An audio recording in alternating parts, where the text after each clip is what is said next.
दोस्तों, वंदे मातरम। मालूम नहीं वो दिन कब आएंगे जब हम भारतवासियों को गठजोड़ की राजनीति से छुटकारा मिलेगा। मैं भारतवर्ष की कुंडली स्टडी कर रहा था और ऐसे इंडिकेशन दिखाई देते हैं कि वो दिन दूर नहीं जब हिंदुस्तान में सिर्फ दो ही पार्टियां होंगी। और मुझे मालूम है कि आप लोगों के क्वेश्चंस होंगे कि ये कैसे पॉसिबल होगा।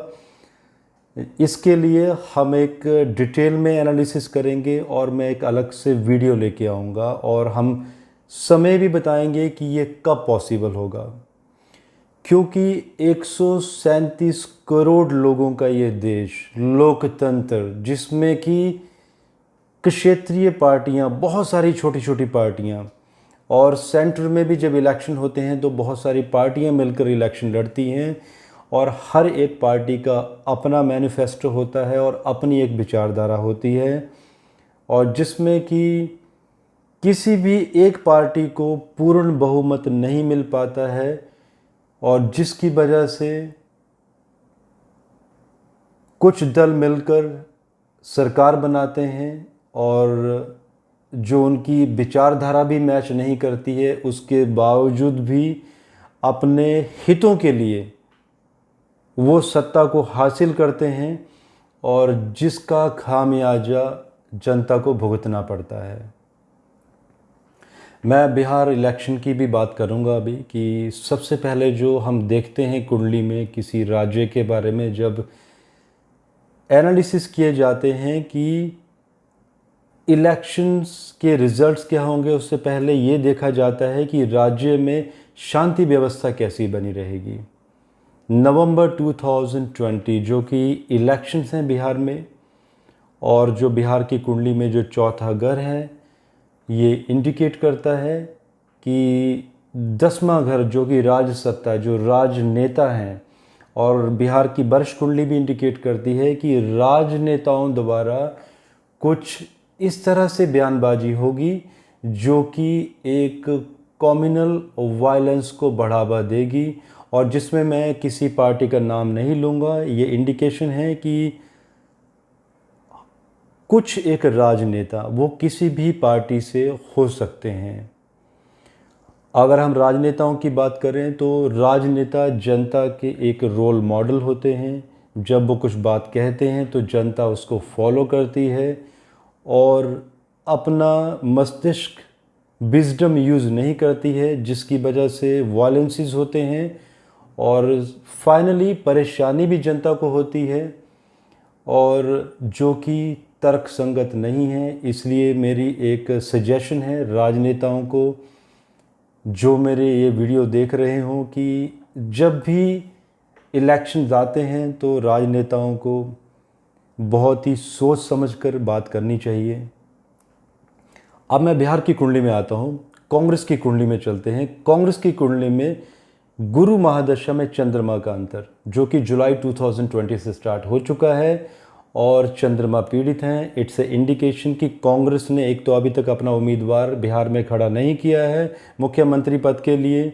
ये एक कॉन्फिडेंस की को भी दर्शाता है, और जितनी सीट्स पहले मिली हैं उससे 50% से भी कम सीट्स मिलने के योग बनते हैं। अब मैं चला जाता हूं, जो नेक्स्ट लालू प्रसाद यादव जी की पार्टी है, राष्ट्रीय जनता दल। ये पार्टी इलेक्शन में काफ़ी टफ देगी बाकी पार्टियों को एंड काफ़ी स्ट्रॉन्ग उभर कर आएगी, लेकिन जो पार्टी की जो कुंडली है, जिसमें कि इंडिकेशन दिखाई देते हैं कि पार्टी को बहुत ज़्यादा स्ट्रगल करना पड़ेगा। और मैं दोस्तों ये वीडियो क्विक लेके जा रहा हूँ डिस्कशन। सो इंडिकेशन यही दिखाई देते हैं कि जितनी सीट्स पहले आई हैं राष्ट्रीय जनता दल को, उससे सीट्स पहले से कम आएंगी। अब हम बात करते हैं एनडीए के बारे में। एनडीए में अभी अगर हम नीतीश कुमार जी की बात करें, जो कि करंट बिहार के मुख्यमंत्री हैं, कि उनकी कुंडली क्या कहती है, तो एक तो उनकी कुंडली में बहुत बड़े राजयोग दिखाई देते हैं, जो कि सेंटर में एक पद का, बहुत बड़े पद का भी इशारा करते हैं, जिसको मैं बाद में कवर करूंगा। हम स्टेट में देख लेते हैं कि राज्य में उनका रोल क्या रहेगा, क्या वो मुख्यमंत्री फिर से बन पाएंगे। लग्नेश बुध जो कि अस्त हो चुके हैं, कंबस्ट, तो ये क्लियर इंडिकेशन है कि वो अकेले कभी भी बिहार में इलेक्शन में जब भी पार्टिसिपेट करेंगे तो अकेले कभी भी वो सिंगल पार्टी गवर्नमेंट नहीं बना पाएगी, उन्हें अपने मित्रों का सहारा लेना पड़ेगा। और दोस्ती स्थान का जो लॉर्ड है जुपिटर, जो कि 9th हाउस में साथ में बैठे हैं, जो कि एक बहुत बड़ा राजयोग बना हुआ है नवम भाव में, भाग्य स्थान में। और चंद्र कुंडली से भी देखें तो चंद्र कुंडली से चतुर्थ घर में सारे के सारे प्लैनेट जा चुके हैं, जो कि इंडिकेट करते हैं इनकी कुंडली में कि जनता के लिए ये बहुत ही विशेष तरीके से हमेशा ही सोचते रहेंगे और जनता से जुड़े रहेंगे। He is a grounded leader और एक ऑनेस्टी की तरफ भी इशारा करते हैं ये प्लैनेट्स। और ये इंडिकेशन दिखाई देता है कि अपने मित्रों के साथ ही सरकार बनेगी। और वो बिहार में अभी 2022 तक जो इंडिकेशन दिखाई देते हैं, मई 2022 तक, कि मई 2022 तक वो बिहार के मुख्यमंत्री बनने के फिर से योग दिखाई देते हैं।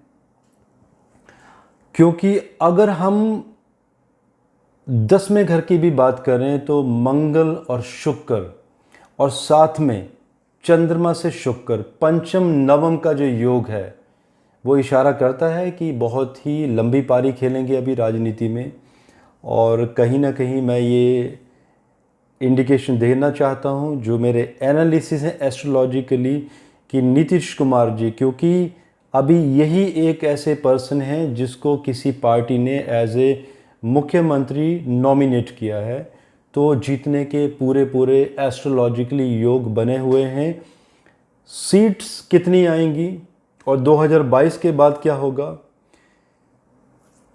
एनडीए की टोटल मिला के, मैं अभी बीजेपी या जनता दल की अकेले की बात नहीं करूंगा, ऑल टुगेदर जो भी एनडीए जो अलायंस बनता है इसमें 65% सीट्स आने के योग बने हुए हैं। 2022 के बाद एक तो मूलतः इस वर्ष में नीतीश जी की जो चली गई है धन स्थान में बैठी है, जो कि एक बहुत बड़ी पदवी की तरफ भी इशारा करती है। क्वेश्चन भी होंगे लोगों के कि मुख्यमंत्री से बड़ी पदवी कौन सी हो सकती है। सो मित्र 2022 की तरफ, क्योंकि आगे के भी जो योग हैं इनके बहुत अच्छे हैं, इट्स ए इंडिकेशन कि जो केतु का अंतर आएगा मई 2022 के बाद, वो एक सेंटर में भी एक बहुत बड़ा पद जो कि राष्ट्रपति पद की तरफ भी इशारा करता है। क्योंकि कुछ ऐसे समीकरण बने हुए हैं बीजेपी की कुंडली में भी कि वहाँ पर बीजेपी का भी मुख्यमंत्री कुछ समय के बाद इंडिकेशन दिखाई देते हैं कि बीजेपी का मुख्यमंत्री भी बनेगा। तो जब हम कंबाइंड एनालिसिस करते हैं तो ये इंडिकेशन दिखाई देते हैं कि नीतीश कुमार जी शायद एक समय के बाद एक बहुत बड़ा पद लेंगे और बाद में ये पॉसिबिलिटीज़ शायद बनेंगी बिहार में कि वहाँ पर बीजेपी का मुख्यमंत्री बनेगा।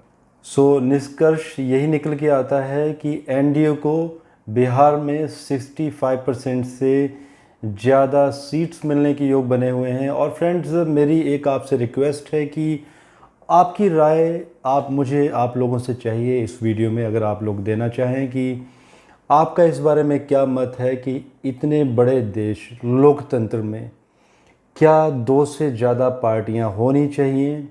सो इस पे ज़रूर आप अपनी एक टिप्पणी ज़रूर दीजिएगा और अपने एक डिटेल एनालिसिस के साथ। तब तक शुक्रिया, धन्यवाद एंड वंदे मातरम।